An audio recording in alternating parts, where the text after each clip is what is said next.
All right, let's get started. Good afternoon. My name is Phi. So what I do in Microsoft is I focus completely on IoT. But IoT is huge. When we define IoT with our customers, typically it's a data ingestion project, or it could be an analytics project. But nevertheless, when it comes to a technical perspective, there are specific pillars, if you will. And the way we look at things, there are three different pillars, which forms an IoT solution end-to-end. So the reason why I call my session Supercharged is because it's supercharged with demos. I won't be spending too much time on slides, but what I'll do is for the benefit of everyone in this room, it's a really huge hall in here, is that I'll show a couple of slides to kind of illustrate or explain the concepts behind what I'll be demonstrating, and then I'll jump straight into the demos. All right, so I hope you guys who are seated all the way to the back, I trust you have really good eyesight, but I'll try to use my zoom in into, especially when I demonstrate code in Visual Studio. Alrighty. So this is the Lambda architecture. It wasn't invented by Microsoft, but typically when it comes to data processing pipelines, it's really popular. I'm sure a lot of you guys here are familiar with the Lambda architecture. So from an Azure IoT perspective, we believe in this a whole lot as well, which is about getting data ingested, and very much once it's ingested, what do you do with that data pipeline? Very simply, it could be split into three different parts. If you just focus on the middle part of this slide, there is a batch layer, which is meant for you to do historical analysis, which is primarily what a lot of people are familiar with. But what's interesting is with the speed layer, which means that you're effectively doing data in motion analytics. An analogy that I often like to use is that consider yourself since I'm based in Sydney, so I'll use the example of the Sydney Harbour Bridge, that you set up a gantry on top of the Sydney Harbour Bridge, and what you want to do is to look at the real-time traffic of cars that's flowing underneath the bridge, right, on the roads. And that is very much what speed layer is about. And you can see that those are the Azure services, which allows you to tap into that real-time data stream really quickly. During the earlier lunch break, I did a quick session about data ingestion made easy. It was primarily to demonstrate that. And I get involved in a lot of IoT projects with customers. And the first thing that we want to demonstrate to customers, and you might think about this within your organization as well, which is to not go to the extreme of tapping into the sensor data, but let's go to target some low-hanging fruits, which is you've got data aggregated in some kind of system. It could be a historian. It could be a CSV file, for all you care. Then all you want to do is to demonstrate that you could replay that data really quickly, so much so that it looks as though that the data is streaming real-time into Azure, and you're doing real-time data processing with it. Because there are some really interesting things you can do with it. For example, you can invoke a real-time anomaly detection algorithm, which is just an API call away from Stream Analytics. And with that, you can figure out if there is an anomaly, and if there is an anomaly, what do you do with that? And that pretty much links over to the next pillar, which is how do you present or visualize this, or how do you integrate that with an existing line of business application. And finally, there's the service layer as well. And a lot of my customers particularly like the service layer because this is the layer in which they can monetize that. Because once you've gotten that data, you have achieved some analytics or insights, operational insights out of that. You could expose this as a service layer, as an API, in which you can fully monetize from that, depending on what sort of business model that you're in. But in the simplest case, that means that you could expose that data so that another application can consume that data really quickly, right? But I'll start off my demonstrations with focusing on what's on the left-hand side, which is typically what gets people excited in the IoT world, or particularly in the IoT maker world, which is you've got a Raspberry Pi, you've got some gadgets, you have a breadboard, you want to start connecting it. So those are the fun stuff, and what can you do with that? There are many different patterns. At the very top layer, if you've got a sensor, a pretty capable sensor or device, you are able to send telemetry directly onto IoT Hub. But it's not a one-way traffic. You could also send command and control notifications to your device. And that's what we call cloud-to-device messages, right? But in cases some devices which do not have the capability of opening up a TCP IP connection over to the cloud, you may need a field gateway to help facilitate that. So that becomes a conduit, which does most likely protocol adaptation. I'll be covering that in my Azure IoT Gateway SDK demo. So let's move on. This is a typical data pipeline, if you will. You have, at the very source, you could have a connected device. Again, if you have a device which can talk to the cloud directly, awesome. But if not, you have that device speaking to a field gateway. It could be an industrial IoT gateway, which is a really fancy term for a mini PC, if you will. A lot of them are actually made by former PC makers, if you will. So you get that device that does a whole bunch of protocol adaptation. Sometimes it's not just because that device doesn't talk to the internet, it's because it speaks a different protocol, like 6LoWPAN, Bluetooth Low Energy, or whatnot. So you do need to have a field gateway which bridges the gap between the sensor and the cloud. So once everything lands in IoT Hub, you can do two things. You have a telemetry channel, and you also have a command and control channel. And in Microsoft, or in the Azure IoT world, we term that D2C, in other words, device-to-cloud telemetry, or C2D, cloud-to-device notifications or command and control. So once that's in, now typically the easiest way in which you can start processing that near real-time data stream is by using a service in Azure called Stream Analytics. It's a really easy way of piping the input, writing a T-SQL-like type of syntax for filtering, manipulation, aggregation, so on and so forth. It's got a really rich DML, DDL language. And then you would write that to an output. And the output may very well be an Azure Blob Storage for persisting all of your telemetry. Or you could get that connected to some other processes, like perhaps invoking an Azure ML web service for doing real-time scoring. But in cases, and this is real, I've done this with a couple of customers, in which we use Data Factory to orchestrate a full HD Insight cluster, a Spark cluster, that has a Spark ML model running behind that will be training based upon the data that we've ingested into that. And once you've done that, you can figure out what you can do with it. You can pump that over to Azure SQL, or maybe you might want to get that connected to Azure Logic Apps. Now, a lot of telemetry, the nature of telemetry are mostly time series data. So you don't necessarily put that directly into Azure SQL database, because a database is not really a good place to store time series data. So you might have a few options. The easiest is blob storage, but you could consider putting that up in Azure Data Lake.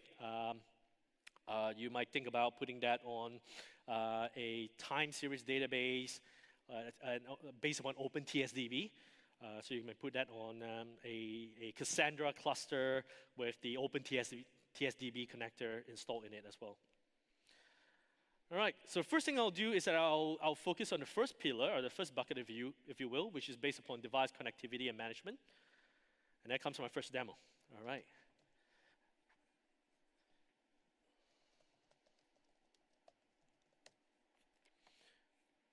If you can help me switch to, yep, awesome. So here's my IoT Hub. My IoT Hub is called Osmote. It's running in Australia East right now, and because I've been running some tests before this, you can see that it's working. There's about 1,000 messages I've ingested. I've configured about 142 devices, so on and so forth. But the first thing I want to show is how do you connect device number one? I spent considerable time with customers and partners helping them connect device number one. So let's see how does that take place. I'll jump into Visual Studio. Now, there is an Azure IoT client SDK, which is fully open source. It's available on GitHub. You can clone that repo onto your local machine. And there are a whole bunch of different programming language bindings to it. There are great samples in there.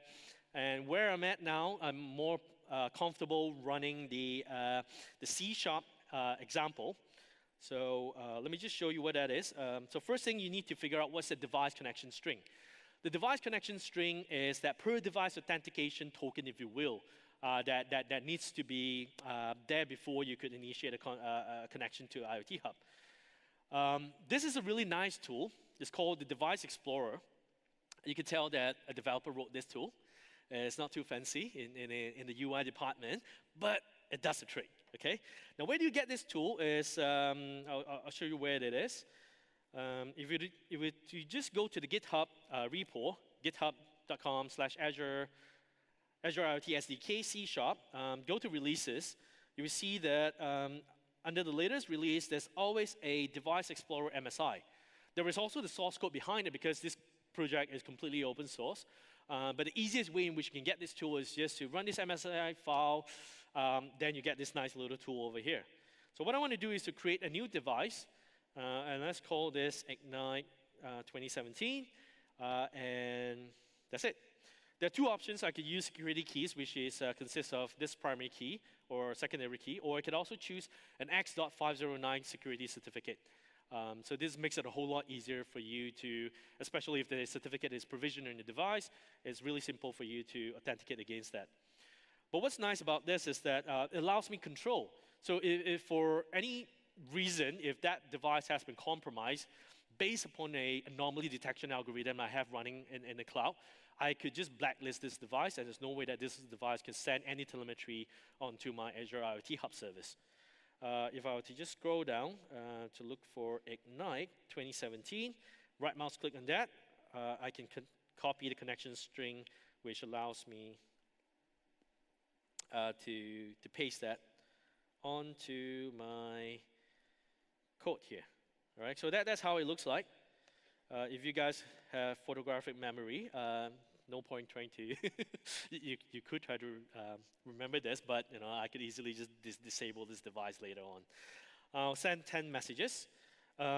What's really nice about this is that when I create a connection, I can also specify what protocol that I want that connection to be made. So that is done by going to the transport type. So transport type dot, and here are your options. Oops, sorry. Let me just maximize that. Hit dot again. Never mind. I think it's big enough for you to see. So that's AMQP over WebSocket. This is for traversal across firewalls, HTTP version 1, MQTT, as well as MQTT over WebSocket. So there are plenty of options for you. There are reasons why you might choose one protocol over the other. The choice is completely up to yours. But in cases where your favorite protocol is not here, it's not listed here, no worries. That's when you would create a field gateway to do that protocol adaptation, because perhaps your sensor only speaks CoAP, right? Or it speaks BACnet in case we're trying to integrate with a building management system, but it's really up to you. So in this case, by default, it uses AMQP. What else? What else is here? So the first thing it does is that it will send an event, but at the same time, it would also pause or put a while loop to accept any cloud to the device messages. So what I'll do now is I'll save this, compile this, and let's give it a run.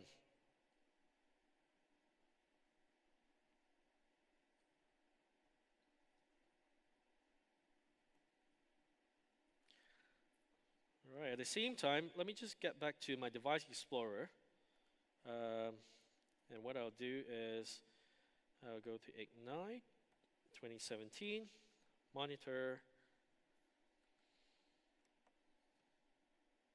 As a matter of fact, let me just restart this.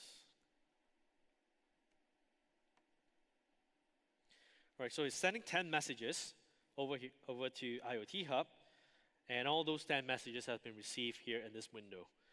The reason why this is possible is because I'm actually using an IoT Hub owner credential to open up a connection, a service connection to IoT Hub. So that allows me to consume messages of IoT Hub. So with this 10 messages here, I'm rest assured that that telemetry channel is working. So what I'll do is I'll try to send a command to the device as well. So if I were to just select my device and say, hello, Ignite 2017, send it across. There you go. That message has been received by IoT Hub. Now, for those of you who have been playing with IoT Hub, you know that, well, there's no magic around this. That's that bi-directional communication between a device and IoT Hub.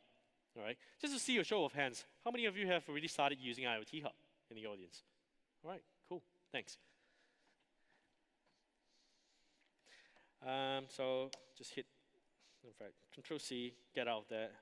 And let's see, what is my next demo? Device management, all right? So here are a few concepts about device management. It's a new feature in IoT Hub. So if you blink sometime in December last year, all of these features went GA. So first thing first, there's a concept of device twin. And then there are methods, jobs, and queries. So methods are somewhat like cloud to device messages, except they are somewhat different. It still uses that same AMQP or MQTT communication channel. It's just that we've implemented some patterns over that to designate that this is a method or this is a job, right? So with that, we've got some patterns and libraries in which you can find it all in Azure Docs. This is a nice diagram to explain how it all works. The device twin is a logical representation of the device in IoT Hub itself. So there is two things within the device twin. There is the concept of what are the reported properties of that device. So meaning that the device, the physical device, always know what is its reported properties. But at the same time, from a cloud perspective, you could also affect change or modify the properties in that device twin. And that pretty much goes into the desired state and the desired properties.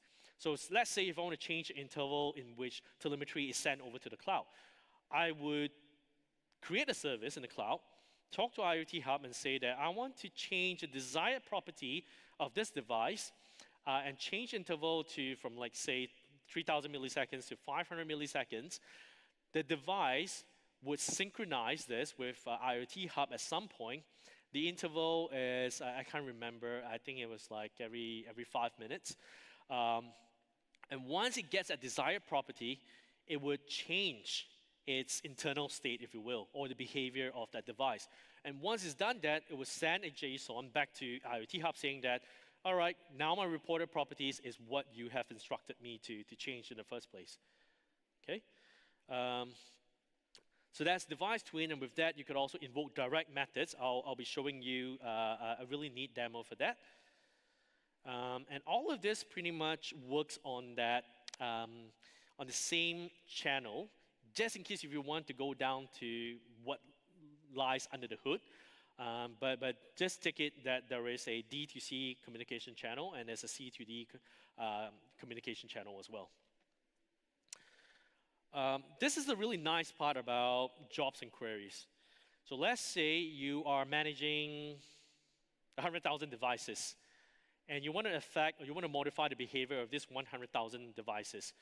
And one of that behavior could be you want to force a reboot. So that reboot would be pretty much like a job, or it could be a firmware update job. Maybe a firmware update is a more suitable example there. What you would do is that you would define that job, all right, and you would set the target on your set of devices. And your devices could be queried based upon tags. It's like a hashtag. So let's say if you've tagged all your devices as Queensland, being the region. So once you say apply firmware update job on all devices which has been tagged Queensland, what IoT Hub would do is that it would spin up all these child jobs, if you will, and will make sure that those jobs would execute on all those devices which have been tagged Queensland. Same thing goes with queries. It's based upon a T-SQL like type of syntax, which allows you to create business logic and whatnot. Now, this is a really nice feature. Oftentimes, when I sit in with my customers and partners, and we talk about solution architecture, when I touch upon device management, like that is that light bulb moment in the room, because you don't have to reinvent the wheel. device management features pretty much comes out of the box. And there are Azure IoT Client SDKs, which allows you to tap into all those features without you having to write your own code for it. All right, let's take a quick demo. Back to my demo machine. So for that, I'll be using my Raspberry Pi to demonstrate how device management works. Just to show you that my Raspberry Pi 3 is indeed running, so you can see lights blinking there. This is my Texas Instruments sensor tag. This is the next part of my demo. But first thing first is that I want to connect a client to IoT Hub, and this client happens to be running on my Raspberry Pi as a C application. So this is the interface for my Raspberry Pi. If I could just go into the right folder. All right, so let's run the C build, and it's called IoT Hub SDK, serializer, sample, device, twin, config update, device, twin, config update. The beauty of this is that this same sample is available in the GitHub repo, so you can absolutely try this out. So what I've done here is that I've run that client application. Just consider this to be a real sensor running or connected to my Raspberry Pi that's actually reporting telemetry such as humidity and temperature to IoT Hub at a specified interval. And it's using MQTT protocol. You can see that a whole bunch of quality of service information over there. This is based upon QoS level 1, I believe. We only support up to QoS level 1, and it's being sent across to IoT Hub. And this device is called, let me just cancel this. It's not called Ignite 2017, but it's called Sensor Tag 01. Let me clear this. If I were to monitor that telemetry channel in IoT Hub, you can see that yeah, the data is coming true. Right? It's just random value. There's no real sensor attached to it right now, but it's just creating a whole bunch of random values for humidity and temperature. But I can be rest assured that the data is actually coming true. All right. Now, let's go back to the management tab, and I'll scroll back down to where I can find Sensor Tag 01. I can say Show Device Properties, and in here you can see the device twin. The device twin is all expressed in JSON syntax. It's very simple. I've got desired properties. The send frequency is every 5 seconds. The last updated time was this. So let's imagine if you're building a dashboard, you could absolutely use the query language and device management to query IoT Hub to return all this information to you. And you can present this in a really nice dashboard if you like. But what I want to do now is to make a change on this device. I want to change the frequency, the interval frequency, from 5,000 milliseconds to just about 500 milliseconds. So to do that, I'll go to the Desired Property tab, and I will change the telemetry config.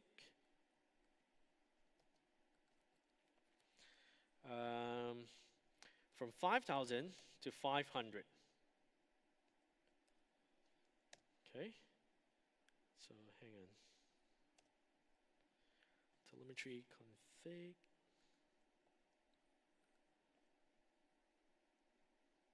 Make sure I have the close bracket. Desired. Yeah. Don't even need that. All right. So let's send it across.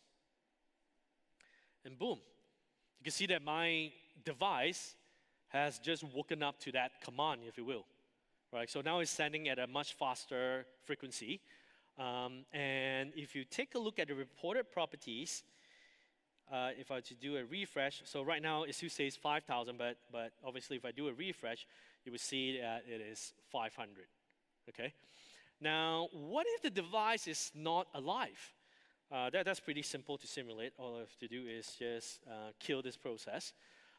And this time around, I'll change this to something that's more manageable, like 3 seconds, every 3 seconds. Send that across, all right? So that desired property change has gone to IoT Hub. IoT Hub is trying to deliver this to the device, but it knows that the device is not online, right? So the next time the device comes online, it would attempt to do that. Right now, if you see my desired properties is 3,000 milliseconds, but the reported property remains at 500 milliseconds. If I were to run this again, okay, you can see that in a moment's time, if I do a refresh, it's now at 3,000 milliseconds. So the device, when it wakes up, so as long as you use Azure IoT Client SDK, it will always synchronize its device twin with IoT Hub. And it comes for free. You don't have to do anything extra. You don't have to tell your device to synchronize properties. It will just do that automatically. So that's why I say that device management is a really nice feature within IoT Hub. A lot of people just love using that. What else can I do? I can do direct methods on that device as well. Okay, so what I'll try to do is to use a pattern as part of device management. I would do a reboot on my Raspberry Pi. And in order to do that, I can't just run it. I need administrative rights for that. So I'll just do sudo, okay, run this again, and get back to my device explorer. And this time around, I'll call a method on my device, choose SensorTag01, and I'll just say reboot, okay? Now, keep a close eye on my console here, my shell console. If I call method, you can see that, there you go. That's it. Hang on, there should be a message that says that reboot has been accepted. Let's see. You guys see reboot, reported state, accepted. You guys saw that, right? I must be blind, I couldn't see it. Oh, there you go, yeah. There you go, all right? Reboot. So my window here, my Raspberry Pi is rebooting now, right? So you can do a whole bunch of things. Now, out of the box, I think we've defined 5 different patterns. Like there's a firmware upgrade, there is a reboot, there is, I can't remember fully what are all the patterns, but there are about 5 patterns which we have published. But it doesn't stop you from creating your own direct method, right? Because we don't dictate how that happens. The code still needs to be written by you, because within this code, there is a placeholder, a callback function, if you will, within the C code that actually reboots my Raspberry Pi, right? So if you say, well, nuclear reactor is going through a meltdown, you want to shut it down, we don't decide that for you. You have to write your own code to deal with that nuclear reactor meltdown, okay? So that's what it is. All right, let's jump back to my slides. Okay, I'm going to switch gear. I'm still talking about device connectivity, things on the edge, but now I'm going to switch gear and talk about the IoT gateway. A few things about the gateway is that, again, open source is available on GitHub. What you see here on the right-hand side is a commercial gateway kit. It's sold by Grove. I'm not really advertising for them there, but what's really nice out of this is that if you are an IoT maker and you're prototyping your devices, there you go. Instead of using a Raspberry Pi, there is a commercial gateway kit that you can buy. And it's fully compatible with Azure IoT Gateway SDK. It's supported by Intel as well, and you can try a whole bunch of different scenarios on that. Now, the Azure IoT Gateway SDK is all standard-based, written in C, but it's not restricted to that. I have a partner who told me that they can't find C developers easily these days, right? So their question to me is, hey, Phi, can I write my gateway modules in .NET or in Java? The answer is yes. You can absolutely run gateway modules in .NET, Java, and pretty soon we'll be supporting .NET Core as well. So that means everything runs natively, even if your gateway is running Linux. So completely cross-platform. As a matter of fact, a lot of gateways actually run on some flavor of Linux, like Yocto Linux or Wind River Linux, and we absolutely support those scenarios as well. Okay, some gateway concepts. So I've spoken about modules, and you can chain these modules up quite nicely in a JSON file in order for you to create that on-premise end-to-end scenario. There's a really nice thing of having a local message broker. So how it is that, like, consider this particular scenario here. You're trying to connect a legacy device. The legacy device doesn't talk to the cloud directly, so it talks to your gateway on premises. And the first module that you might have is a protocol A ingestion or translation module. It understands how to translate, say, a CoAP protocol. And what you want to do is to tap into that telemetry stream from that sensor.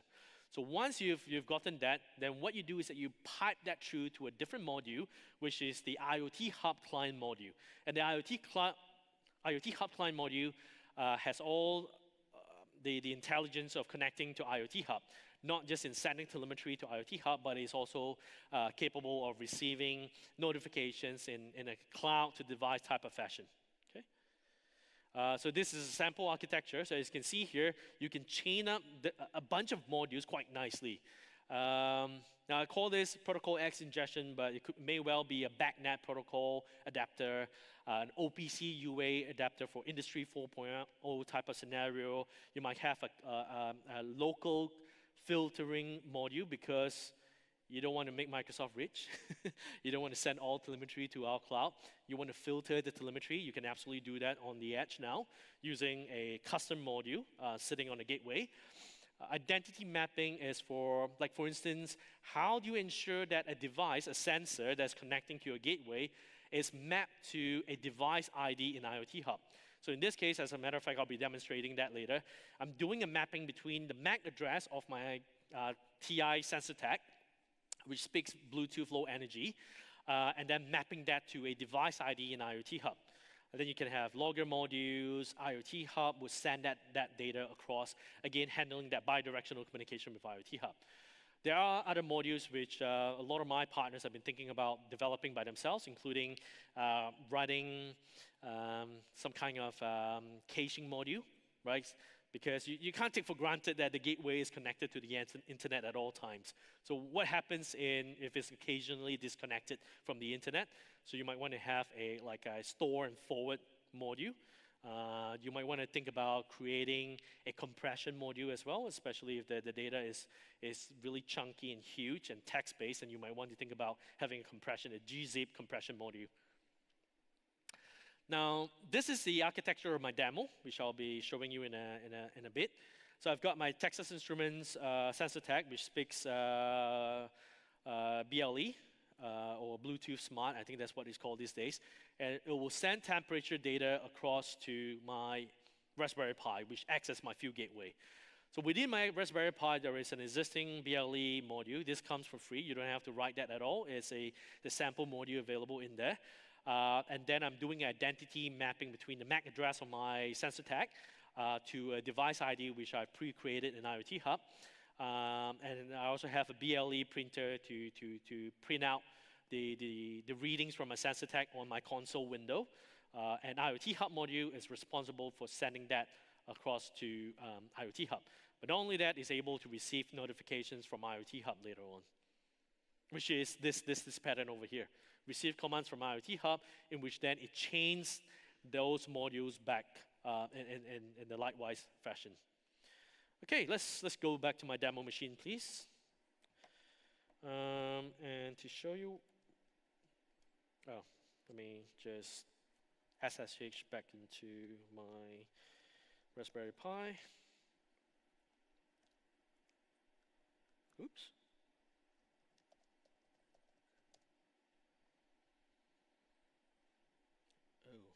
What happened there?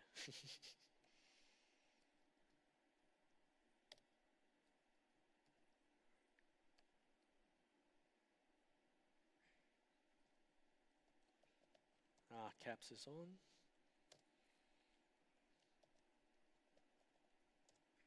Alrighty. Azure IoT Gateway SDK. And all the sample is available in here. So if I were to go to samples, BLE gateway, source, nano gateway JSON. Now this is the JSON file which describes the architecture that I've presented to you in the previous slide. First, you define the modules. I've got an IoT Hub module, and it shows that it is actually invoking this library over here. It's really pre-compiled. And this is the IoT Hub that is connecting to it. I can also specify what's the transport, this BLE printer. This is the mapping module, in which I'm saying that a MAC address of this string, please map that to this device ID in my IoT Hub. And these are the device key. So you can consider the mapping module to be impersonating this device, if you will, right, on behalf of my sensor tag. What else? This is the BLE cloud to the device, in which I have another module for that. There is a sensor tag, and these are all the get characteristics ID. So if you have a Bluetooth scanner, you can absolutely figure out, what are all the instructions of your Bluetooth device. It just happens that this is all pre-done there. And where those modules are being linked is all defined at the bottom here.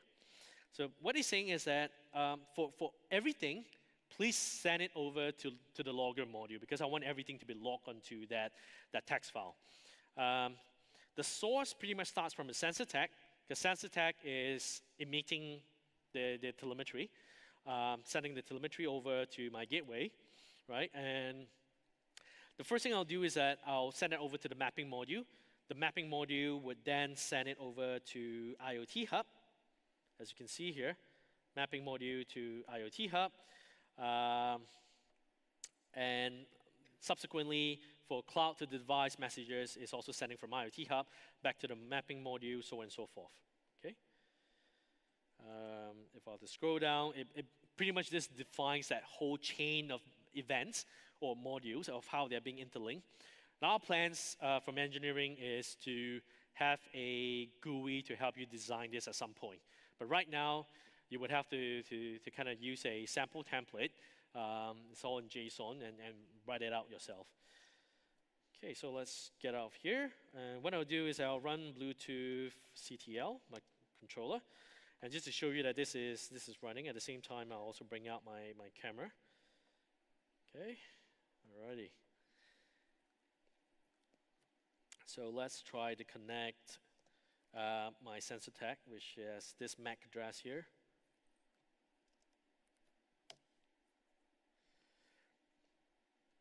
So it's not quite connected until I click on the switch on button, and shows that connection is successful. But let me just disconnect from this device, because I need to use that from within my gateway. Let's quit, let's get out of here. Now, what I'll do now is I'll run my gateway. It is as simple as just running build samples BLE gateway, and I need to feed a parameter to it, and the argument is my JSON file that happens to be sitting in samples BLE gateway source gateway sample.json. All right. So when I hit that, you can see that the first thing it does is that it pulls a whole bunch of information. So you could populate all of this information into the device twin, so that IoT Hub has a logical representation of your device. And this is real, okay? This is real sensor values coming from my device. The first one is actually the IR temperature. So you can see that because I'm covering that with my palm, it's pretty much getting my skin temperature, right? And the next one to it is the other value is the ambient temperature, which is about 24 degrees in this room right now. Okay, you can see that this is real telemetry that's being streamed across to IoT Hub. There's no need for me to show you Device Explorer, because you've seen that before, right? I could also read or consume those events of IoT Hub, but you get the idea. What I want to do now is that I want to do some nice things, like can I send commands to my sensor tag? So this is where it's interesting, right? From the cloud, I issue a command, goes to IoT Hub. IoT Hub is responsible for sending that direct method onto my field gateway, and my field gateway would communicate with the device using the respective module. So what I'll do is I'll bring Device Explorer out again, and I'll go to the messages to device. So this time around, it's not a direct method. It's just a C to D device, sorry, a C to D message, cloud to device message. And I have my cheat sheet because I obviously can't remember all of that, all of those commands. So first, what I want to do is I want to reset all LEDs and buzzer. Okay. Send that across, and you can see in a while that that instruction should have been received on my Raspberry Pi gateway. Did I miss that?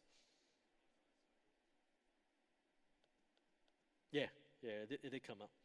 All right, so next thing, what I want to do is that I want to tell my sensor tech that it should start accepting remote commands, and this is the JSON for it.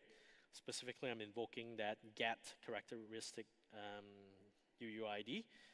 So let me do that again. Send.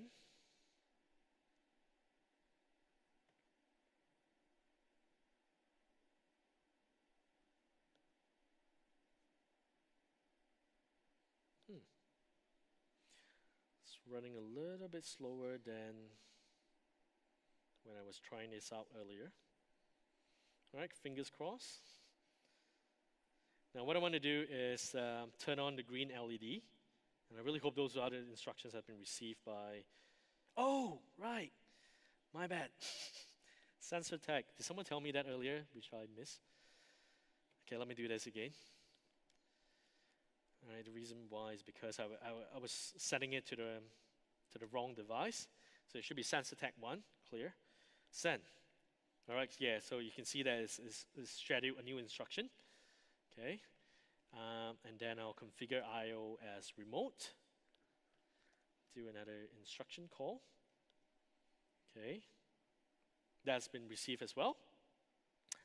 And now, for the finale, I want to turn on the green LED, and let me bring my camera back up. So wait for it. So let's bring this to this side over here. And send. Voila! The green LED came on, right? It's just a bit geeky, but I got so excited when I saw that, like, woo! You could also like turn on the buzzer, so on and so forth. But I'm not going to turn on. I don't want to drain that small little coin cell battery in my sensor tag. So what I'll do is I'll reset all LED and buzzer. So let's turn that off. There you go, it's turned off. So it's a pretty easy way for you to do command and control. And all that is done is thanks to my Field Gateway, which is running on my Raspberry Pi, that is communicating with my sensor tag via BLE, right? And you could think of many different scenarios. Let's assume that you have a sensor that actually speaks 6LoWPAN, right? It speaks a different type of protocol. And you could absolutely just build your own module and bridge that with IoT Hub using the Gateway SDK, right? And it's just going to get easier to write modules within the Gateway SDK. All right, let's get back to my slide deck, please.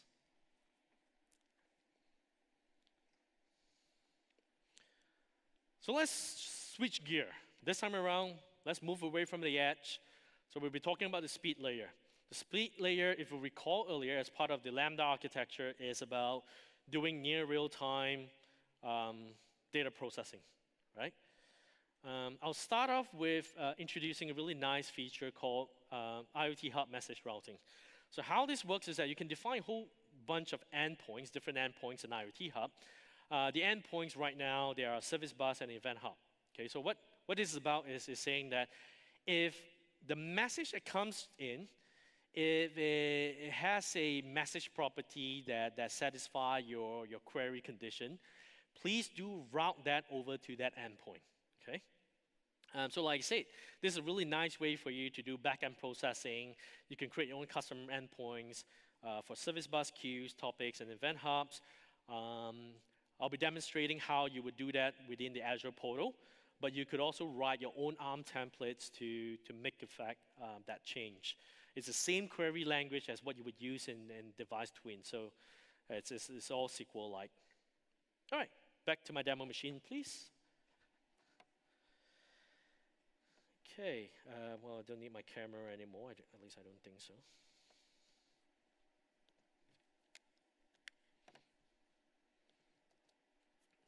Okay, at the same time, let me just get out of here. IoT Hub. Here we go. Now first, before that, so let me demonstrate what I want to do here. So I want to create an endpoint, which is an event hub.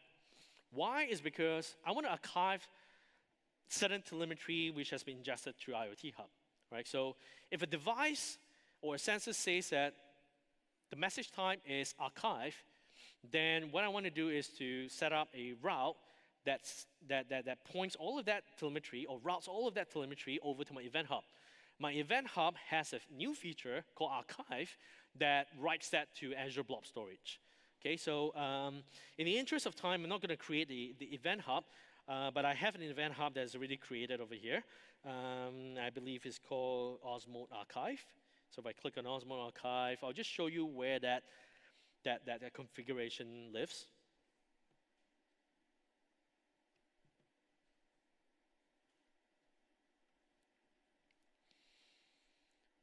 I believe it's under Properties. Oh no, Event Hubs. I've got an Archive Hub. So earlier that was just a namespace declaration. What lies under the hood is this. So if I were to look at my properties, there you go. You will see that I've turned on my archival function over here. And what I'll do is that, depending on how many partitions I've created my event hub, each one of those partitions will have a dedicated path to my Azure blob container, which has all that telemetry written into a JSON file, right? And that is the interval, time window. Every 5 minutes, or up to 300 meg. If it exceeds that, it'll create a new file. So that's what I'll do. But in order to create this route, so what I'll do is I'll go back to my IoT hub, and under endpoints, so first I create my endpoint. Let's add a new endpoint.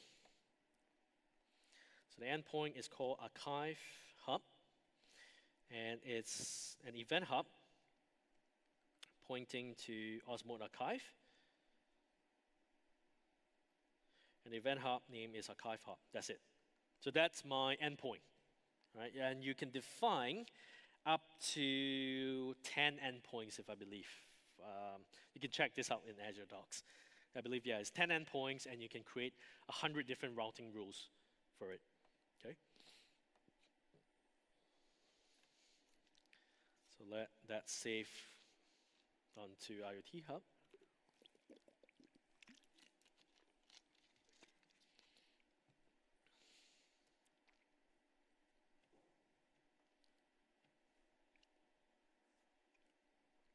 All right, done. Yeah, it says you may have up to 10 endpoints. Go over to my route, create a new route that says, and this is my archive route, data source being from device messages. So all device messages, please, if it satisfies this condition, please pass that over to Archive Hub. And the query string is if message type equals to archive. That's it. Right? Save. That's it. So where do I set message properties? Now, another thing to take note here is that we are only setting the condition based upon message properties. We can't take a peek into your message payload. So be rest assured that IoT Hub will never ever inspect your message payload. So you can't say that IoT Hub, please take a look at the telemetry data that, temperature equals to 37 degrees, and please route that through. We can't do that because that's an invasion of your privacy, right? Kind of, right?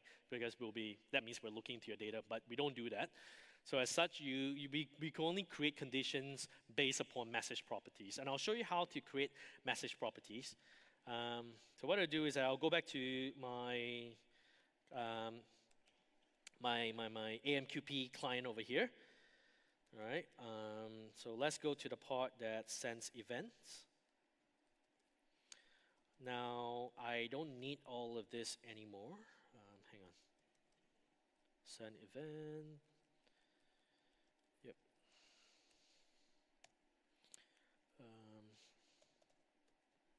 There you go.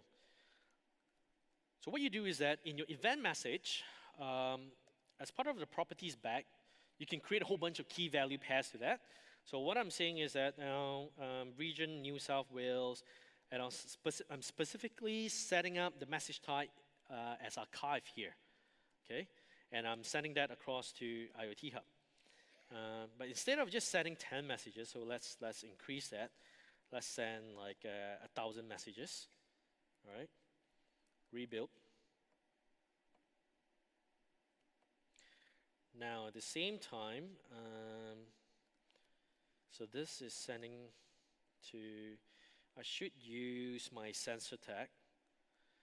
If I were to go back to my management tab, sensor tag, connection string.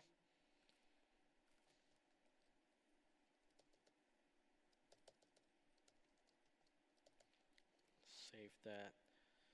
And at the same time, let's go back to my Raspberry Pi just to show you.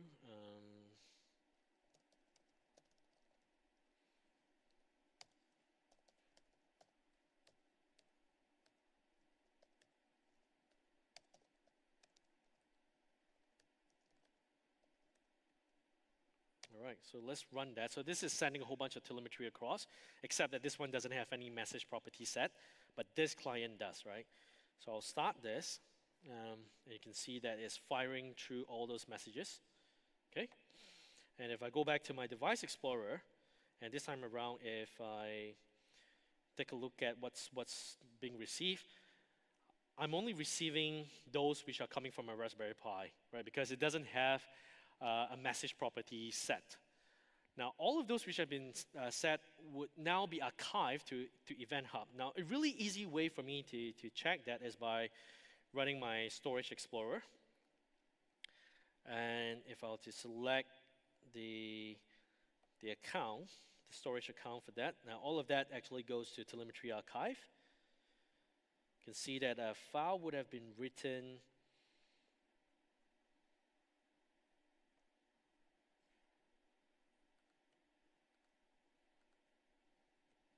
last modified. This is all based upon UTC time, so you can see that Osmode Archive has just written, a file over here, right, at about this time, a couple minutes ago. So all of the telemetry which is coming through from this has now been evaluated through that message, IoT Hub message route. It gets, instead of putting into that typical endpoint in which my consumer would pull messages out of that, it actually send that telemetry over to Event Hub, and Event Hub in turn archive that onto Azure Storage. So this is a really nice way in which you can, instead of pulling messages from IoT Hub, you can now push messages based upon a condition to an endpoint. So that's what it does. Alrighty, so let me just quit my Raspberry Pi app. Oh, done, okay. If you could just bring me back to my slide deck, thank you. All right, Stream Analytics. Now, Stream Analytics is used in the Azure IoT suite. And what you see here is the remote monitoring pre-configured solution. Right? So the reference architecture is such that events which have been ingested in IoT Hub can be processed by Stream Analytics. But what I'll be demonstrating is something slightly different. If you want to know more about remote monitoring, there is a session by my Kiwi colleague. The session is happening tomorrow morning. It's by Vishesh. So if you want to find out more about that, do go to his session. What I'll be demonstrating is more about creating a stream analytics job and setting it the output to Power BI in a new feature called streaming dataset. But I also like to point out a really nice feature within stream analytics, which is we now support geospatial data and queries. So that means if you're ingesting GPS coordinates, you can very easily use GeoJSON to do queries. Like these are some of the sample queries that you can do. For instance, creating a geofence. And how you would do that is by creating a polygon so that, now let's assume that this is a connected car scenario. If the car enters that geofence, and how you know that is because you have a field gateway sitting in your car, which is connected to your OBD2 dongle. At the same time, perhaps it's got a GPS data logger to it, or it may well be an app within your mobile phone. So once you ingest that telemetry, we can say that if it enters within this polygon, then please send an output to an event hub, right? And you have another process listening to that, and that whole chain of workflow can continue after that. What else? What's really nice? Create an event when the storm is heading my way, so on and so forth. I won't go into details. The slide is there. So if you want to try out those queries, it's all available there. It's really nice. So you don't necessarily have to take all of that telemetry, put it into DocumentDB. DocumentDB has geospatial support as well, but the difference is that this is real time. So as when the data is coming through, you can do geospatial query against it. All right, back to my demo machine, please. So what I'll do now is that same thing, telemetry comes through, and I'll create a new stream analytics job.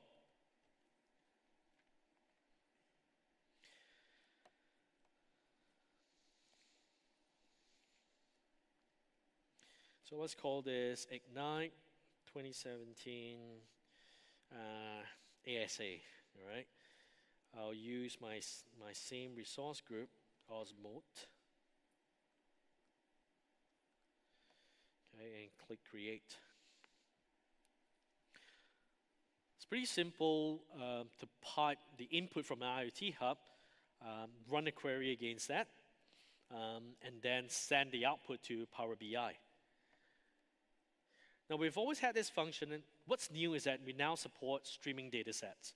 So in other words, you have better intervals in which that telemetry could be visualized on a Power BI dashboard. Where is that?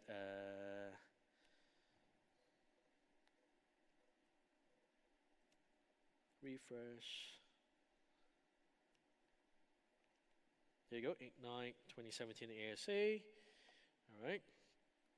I'll specify an input. No surprises there. This would be my existing IoT hub. So let's just call this IoT hub. You can call this anything you want. And the source is an IoT hub. Use the same one from my subscriptions called Osmote. Messaging. Okay, I can just use the IoT hub owner and create. Okay. Edit input. Okay. Now, next thing I want to add an output to Power BI. Again, not being picky, I'll just call this Power BI.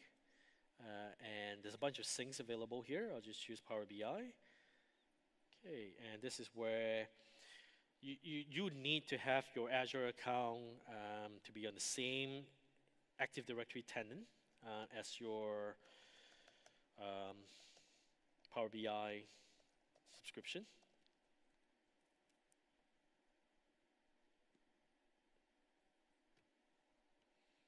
Oh, wow.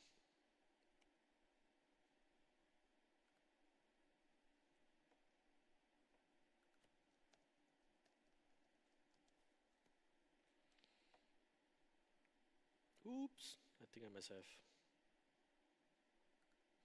Let's authorize again.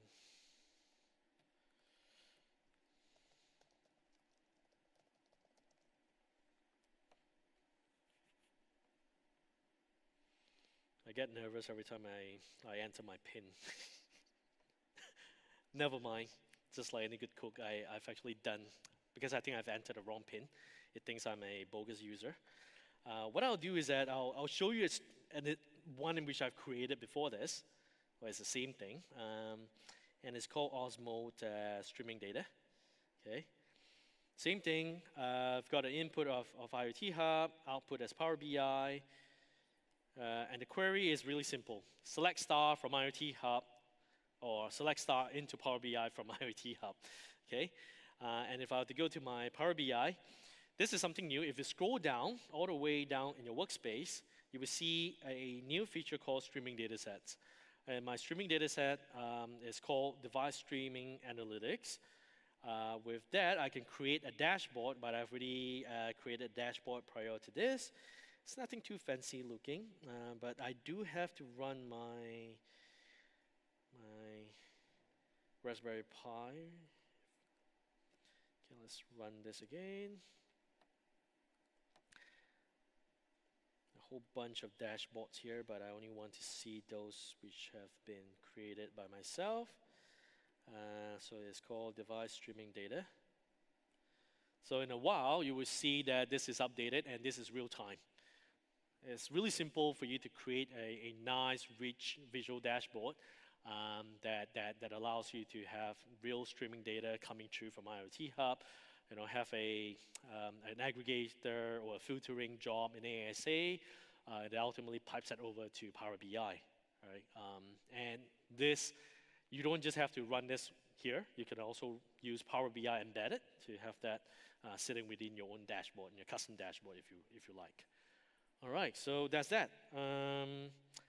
Let's see, what's the next thing? Back to my slide deck, please. We have 13 minutes left. All right. Now, what other options do you have as part of that Lambda architecture in the speed layer?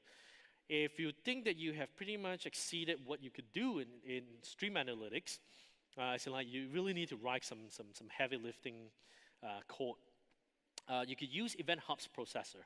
The Event Hub's processor is not new, but it's just that previously it lives under the service bus namespace. But now there is a new namespace as of the 2nd of February. We now have a new NuGet package, a new library for it. And it's a really nice Event Hub processor. I'll show you how to write a simple event processor that consumes all of those events from IoT Hub. If you were to switch back to my demo machine, I'll show you how that looks like. So let me just do this really quickly.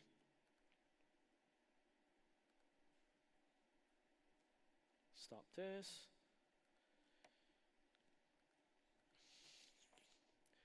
Run through a few quick steps of how you could do that. So let's call this Ignite Stream Processor. Okay. And it's just a console app.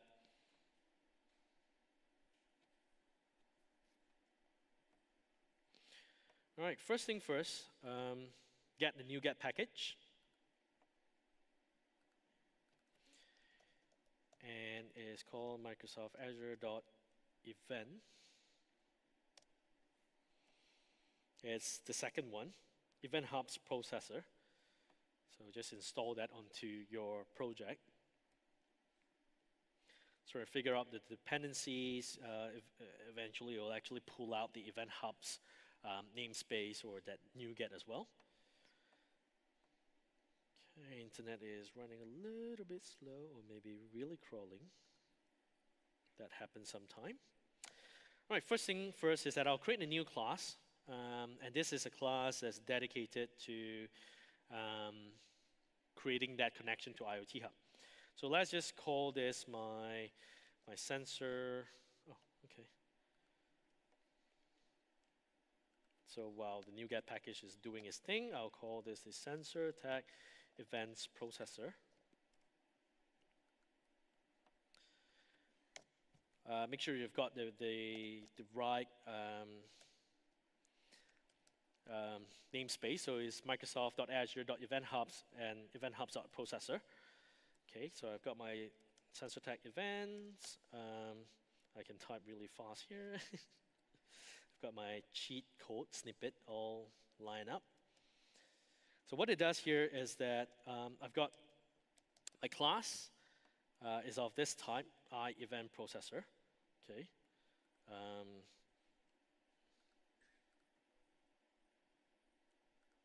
That's weird. Save. I think at some point it will resolve that. So what it does here is that, well, it just implement according to the interface a couple of things like how do you open a synchronous connection to IoT Hub, close a sync, how do you process errors, so on and so forth. Okay. Let me just compile this and make sure that everything's all good. That's weird.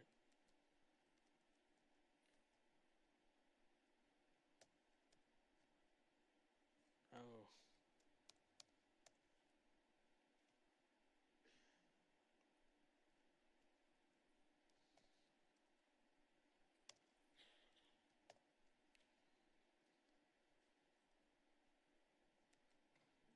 If only I can. All right, let's get rid of that.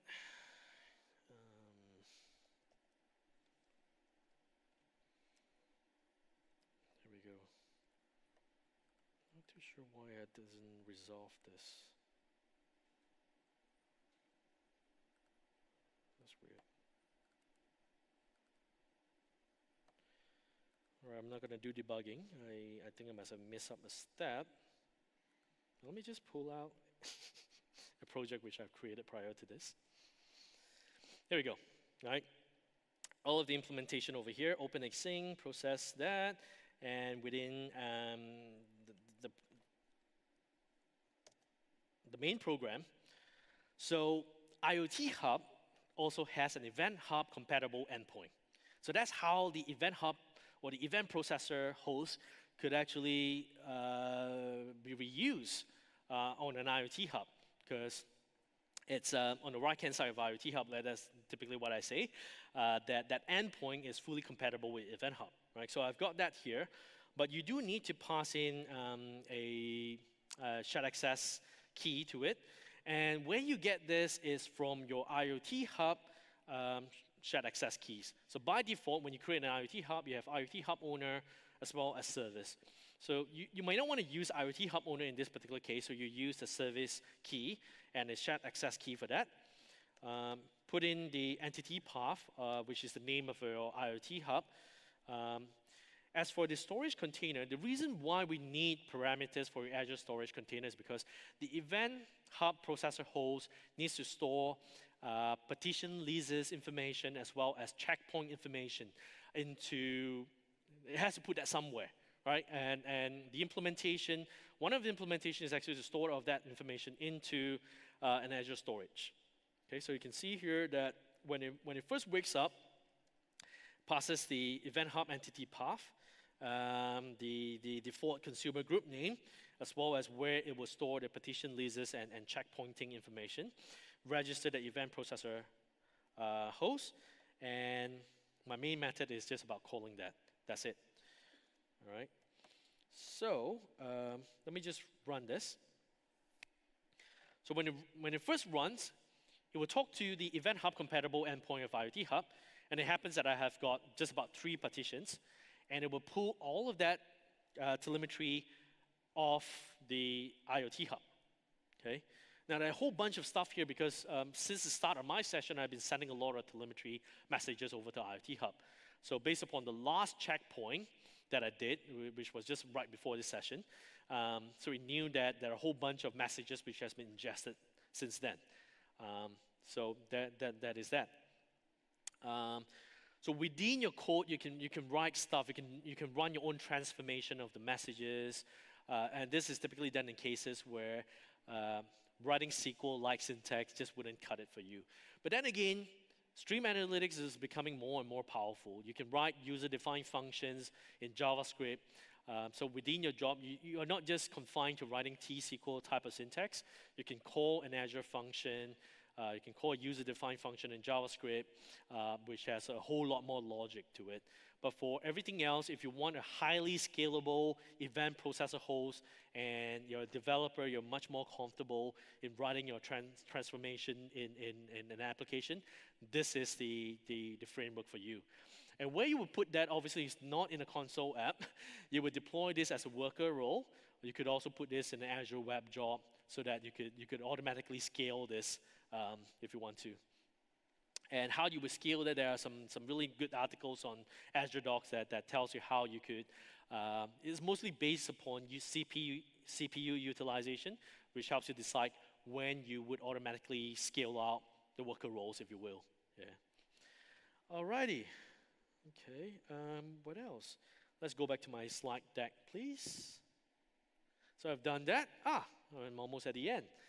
So for everything else about IoT Hub, I've created a really nice URL here. It's called Ignite AU IoT Hub. This will bring you over to the IoT Hub learning path. So within that is a really nice flow chart. I'm sure you come from different background. You might be looking at different aspects of your IoT project, but this link here pretty much covers everything end to end.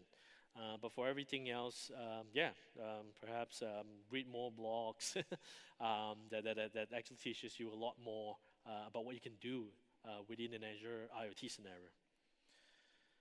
All right, I still have some time, 4 minutes for a quick Q&A. Is there any question from the audience? Yes, no? Happy customers? So just to let you know, all right, there's a question there, yes?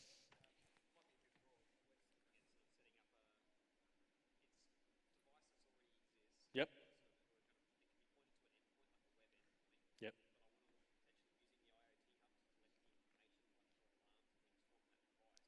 Right. Okay. So the question was about brownfield devices which already exist, and you want to point them over to a REST endpoint because you can set alarms or whatnot. Yeah, that's absolutely possible. So what you will do in this particular case is that you will write a device provisioning engine, if you will, or application. Let's not call it an engine, just an app, right? Which is very similar to the Device Explorer.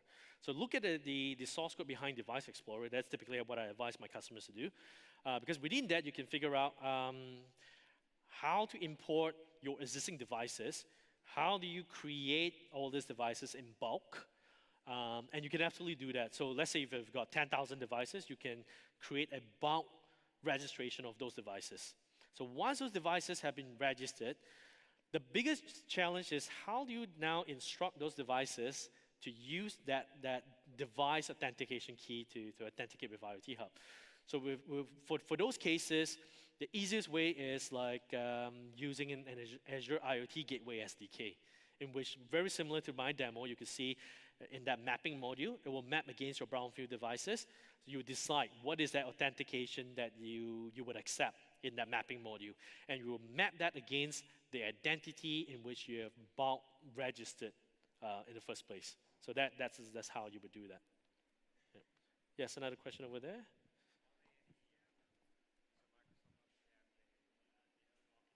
Yep. Security. All right, yeah, so the question is about security architectures. Good question. If you go to the Azure Docs, there's more than I can actually cover now, but there are specific security architecture guidance, how do you build security from the ground up. But what I find really interesting in any IoT scenarios is really understanding or performing proper threat modeling, right? Because there's so many different aspects of IoT. Just looking at that initial diagram, right, the Lambda architecture, there's so many different areas or surface for attack, right? So first thing is to run proper threat modeling, and we have a threat modeling tool for that. So for instance, the threat modeling might tell you that the vulnerabilities on your devices is this, right? And on your IoT Hub service is that, and then you may decide how you want to deal with that. Right, so it's overarching. And once you've done that for enterprise type of scenarios, you might also consider enlisting the help of a third-party security auditor to kind of take a look at your architecture to see that from an independent view that you've done the right things. We also have a security auditor program in which a whole bunch of security auditors are now part of this program that are non-affiliated to Microsoft. They can take a look at your architecture and tell you what more to look at. Yeah. So just go to Azure Docs under IoT Hub. There is a security section to that. Yep. So I've got 22 seconds. I don't think I can take any more questions, but just to let you know, happy creating devices. If you're an IoT maker, I'm sure you have a really good, have great fun creating your own devices, and give IoT Hub a try. Yeah. All right. Thanks very much for your time.